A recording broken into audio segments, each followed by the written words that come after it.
Tout l'été, Estelle est venue dessiner sur ces bords de Seine. Elle a choisi d'emménager ici, dans les Yvelines, de s'éloigner un peu de Paris, une étape incontournable pour se reconstruire.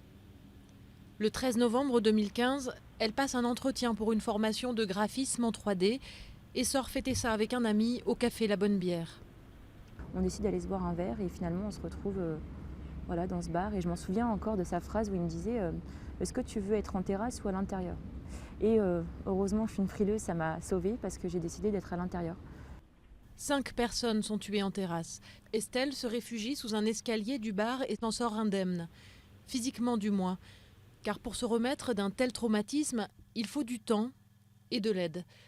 Y compris celle d'un chat, comme celui que lui confie son ami, blessé à la jambe lors de l'attaque et qui ne peut alors s'occuper de l'animal. À ce moment-là, on a besoin de vie en fait, après un attentat. Parce qu'on a vu la mort et on a besoin de vie. Je crois que c'était ce qui m'a aidée en fait. C'était un cadeau de Noël parce qu'elle arrivait un petit peu avant Noël. Et ouais, je pense que ça aide beaucoup à me reconstruire quand quand j'allais pas bien, il faut aller qu'elle soit avec moi. Et en fait, c'est très bénéfique. Les ronrons d'un chat, ça calme tout. Donc ouais, elle m'aide beaucoup. De l'aide, Estelle en trouve aussi dans le cabinet d'Alexandra, avec qui elle pratique chaque semaine des séances d'art-thérapie. Sur cette feuille, vous allez représenter votre traumatisme, votre douleur. Vous allez la personnifier. Et c'est en partant de ce qu'elle aime le plus, les arts plastiques, qu'elle arrive petit à petit à mettre des mots sur l'indicible, et notamment l'angoisse à l'approche de la date anniversaire. Ça permet à la personne qui a peint de pouvoir expliquer ce qu'elle a ressenti, ce qu'elle a dessiné et raconter une histoire et raconter sa propre histoire.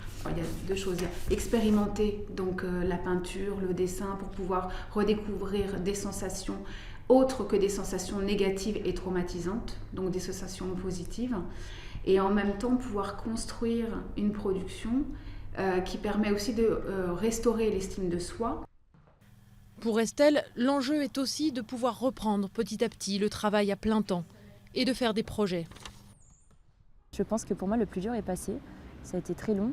On n'a pas l'impression, mais pendant ce temps-là, nous, on a été moi, j'ai été dans une spirale très difficile, alors qu'autour de nous, les gens vivent. Donc maintenant, je me dis que ça y est, c'est à mon tour de vivre. Il faut pouvoir continuer, avancer et que la vie continue en fait.